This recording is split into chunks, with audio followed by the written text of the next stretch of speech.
Welcome back, folks. Today we're going to look at this beautiful 1975 Martin D-41. This guitar is kind of special to me. I bought this in a pawn shop when I was 18 years old, and I spent every penny I had on this guitar before I went to college. But now it's time to do a little bit of work on this guitar, and I figured I'd bring you guys along the journey with me.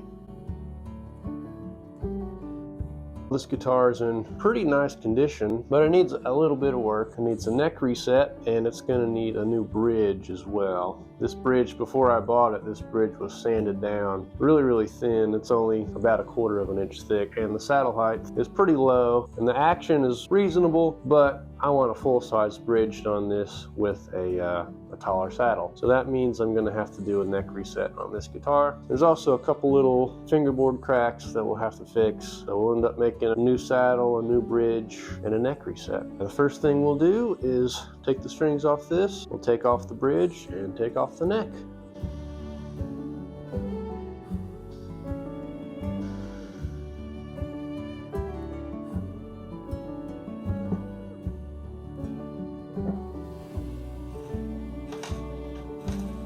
So to get the bridge off, I'm just going to use a regular clothes iron here, and I got a little piece of wood protecting the top so that it doesn't overheat the finish. So I'm just going to take my iron here, just let that heat up for a few minutes until the glue starts to soften. I'll take my little palette knife and we'll work the bridge loose.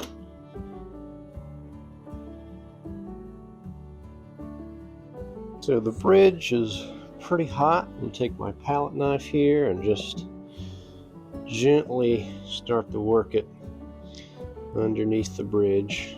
The last thing you want to do removing a bridge is force the knife. So I'm just going to go very slowly. When I feel it start to resist, I will apply more heat and just keep going back and forth until I get it all the way off. Okay, the knife is starting to go a little bit further now. I can see the blade through the pinholes. So that means we're about halfway there. I'm just really going easy with it, making sure not to damage anything. So I got the bridge off, pretty darn clean. See how thin that bridge is. Probably original, I would guess. So before we make a new bridge, we're gonna first take the neck off and do the neck reset, and then we'll make a new bridge to match the new neck angle of the guitar. Pretty similar process to what we did for the bridge. I'm going to take my cover here, put it where my fretboard goes, and then I'm going to take my iron, heat up the fretboard extension, and then I'll take my palette knife and we'll work it loose.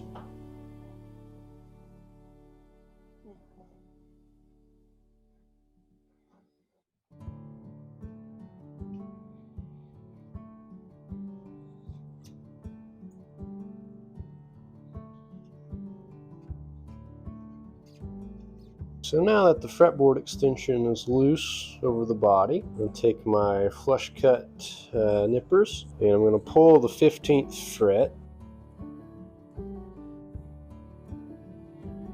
So there comes the 15th fret. Got it nice and clean. And the reason we do this is, this is a dovetail neck, and there's a little gap that's about 1/8 of an inch or so, and it sits right below the 15th fret. So now what I'm going to do is take a drill. I'm going to drill a couple little holes right through the fret, and that'll give me access to the dovetail cavity, and that makes it a lot easier to apply heat, and then we can get the neck out.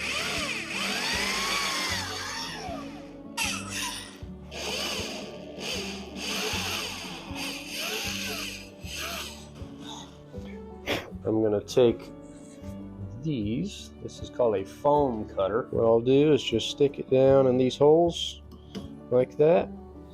And I've got 2 of them, and I'll put 1 in each hole, and I'll turn the heat on. That'll give us enough heat to get the neck out. And these are they're called hot wire foam factory cutters. And I learned this method from a guy named P. Woodford on YouTube.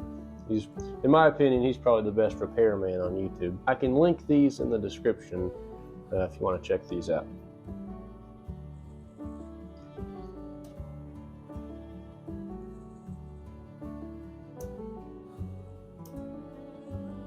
So now that I got those in there, I'm going to let this heat up for about 10 or 15 minutes, and then we'll start applying pressure down here on the heel and push the neck out. So these are starting to get pretty hot. One thing I might do is just add just a little bit of water to give myself some steam. Not much, just a few little drops, and that also prevents the wood around it from scorching. So just a little bit of steam will help you. It's been about 10 minutes. I'm going to slowly start pushing this on the heel. Just keep on slowly adding pressure and just don't force it. Okay, let's see if I can shimmy this the rest of the way out by hand here. Oh yeah, and I spy with my little eye some shims. And I can tell on the body that whoever took this off last took up some spruce with him, and you can see where he glued it back down there. It was a tough neck to get off. You can see all that glue on the cheeks of the heel. Some sort of tight bond style glue. We got her off. So while the neck is off this guitar, I wanted to look at the binding on the fretboard. Not in the best shape. I think throughout time this fretboard got dried out some. The frets wanted to poke through the fretboard, but because there's binding on it, it wanted to poke through the binding. And you can see it kind of looks a little rough, and you can feel it. It doesn't feel the best. So I'm going to try to smooth that out. I'm just going to take a little sanding block, just try to level it the best I can.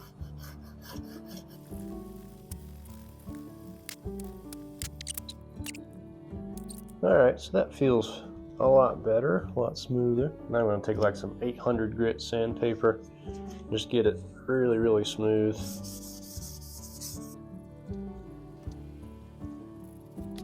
Yeah, that feels nice. So now I'm going to take some lacquer with some amber tint to it, and to try to match this yellow sort of patina on the binding.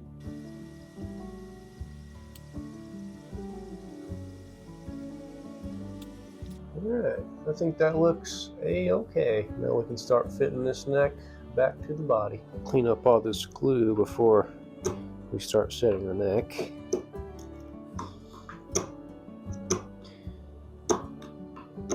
There's really no need to put glue on the cheeks here, because it's just gluing it to the finish, which doesn't really do anything. You only need glue right here along the actual dovetail itself.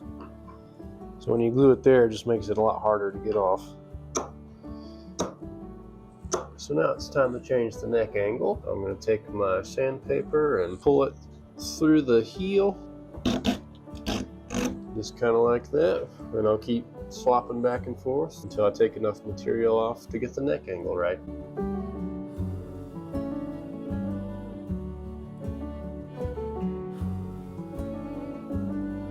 So I got the neck angle about where I want it. Now you can see the dovetail has loosened because we've changed the angle. So what I'll have to do is glue on some shims on the side of the dovetail and refit the neck so that it fits in there tightly.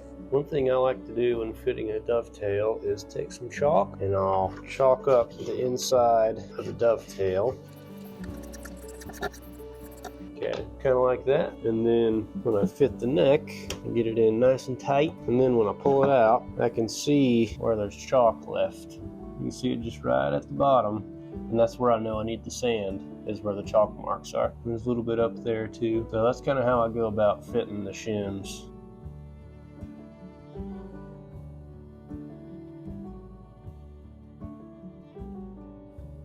So the neck is now fit to the body. I got the shims on there, and I just wanted to show this, no matter how hard I pull on this thing, back and forth or left and right, this joint is not moving at all, which is what you want. I'm pretty confident I could string this up with no glue and it wouldn't go anywhere. If your dovetail neck is in the cavity and you can rock the neck and see that joint come loose, you don't have it shimmed up quite right. Just wanted to mention that. Before I glue the neck on, I was looking at this previous damage from the last neck removal. I figured I'd probably want to smooth that out some. So I made this tiny little spruce patch here, and what I'm going to do is basically route a small little channel, and I'm going to inlay this piece of spruce like that just to give the fretboard a nice smooth place to glue down to.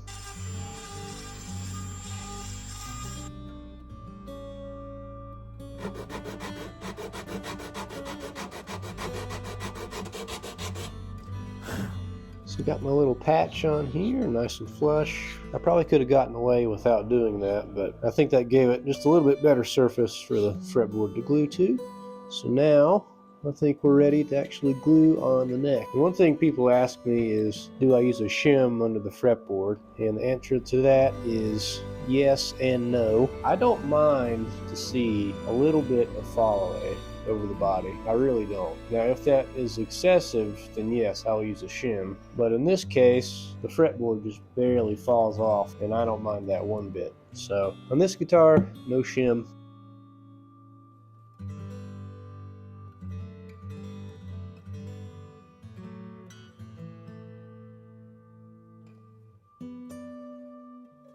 So now that the neck is glued on, we're going to take a look at these small little fingerboard cracks. And what I'm going to do to fix them is I'm going to take a little bit of ebony dust and kind of rub that down into the cracks. And then I'm going to take my thin super glue and wick it right down into the cracks.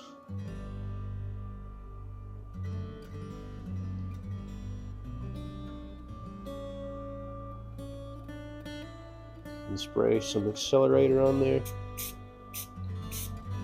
Take my razor blade and just scrape it flush for the rest of the fretboard.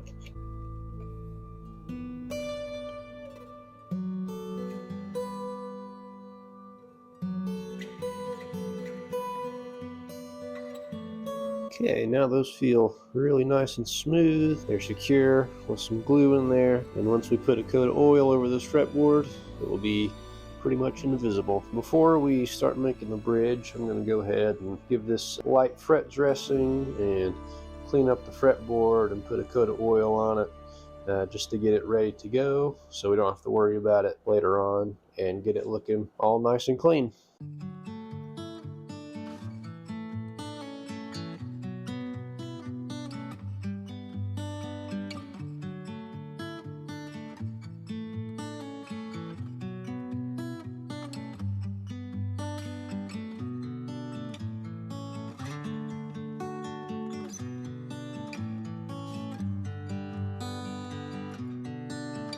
So now it's time to make a new bridge for this guitar. Got a nice little piece of ebony here I'll use, and what I'm going to do is pretty much trace the outline of this onto my piece of ebony and get the bridge pin holes in the same position. But one thing I'll do differently is I'm going to make the saddle slot a little further back on the new one, because the 70s Martins are kind of famous for the saddle slot being in the wrong spot and the guitars aren't intonated quite right. And you can see how long they've made these string slots to get more break angle over that really low saddle. So what I'll do is make it just like this, but scoot the saddle slot back a little bit, and also I'll probably make a little bit thicker saddle to have more room for adjustment. Let's make a new bridge.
Here's the finished result of the 1975 Martin D-41. Got a nice full-size bridge on there with a good tall saddle, and the action's about 90 thousandths on the bass side and 70 on the treble side. And this thing plays real nice and easy. Sounds really nice too. For a 70s Martin, this thing intonates really well because we scooch the saddle slot back a little bit.